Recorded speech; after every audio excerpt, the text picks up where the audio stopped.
So mga boss, so this video mga boss is maghabwa ta og oranda mga boss nga long tail. So kani siya mga boss is mo ni siya kung gipangkaling atong last time mga boss na sa mga 80 and 100 pieces ni siya mga boss, no, sa mga 180 pieces. So si kani siya mga boss is mga gwapo na gini akong gipangpili. Pero siyempre naagi madaot pa na mga boss. So ato siyang kalingan otro mga boss and pilian nato og final nga kaling nga potential siya in ato siyang ibutang sa atong 7 feet mga boss kay isagol nito siya sa Ryokin mga boss kay ang Ryokin medyo nahurot-hurot na po siya mga boss.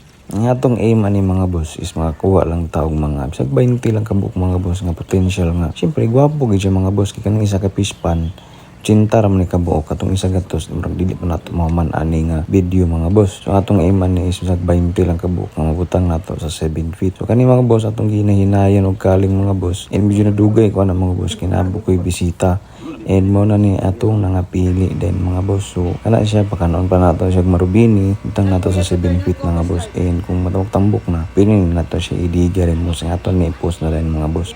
Medyo ganahan po gaani nga mga bats mga boss kinanay ulo lawas na lang gid ang atong i-develop ani mga boss. So right mga boss, nga taman tikri gani, let's go.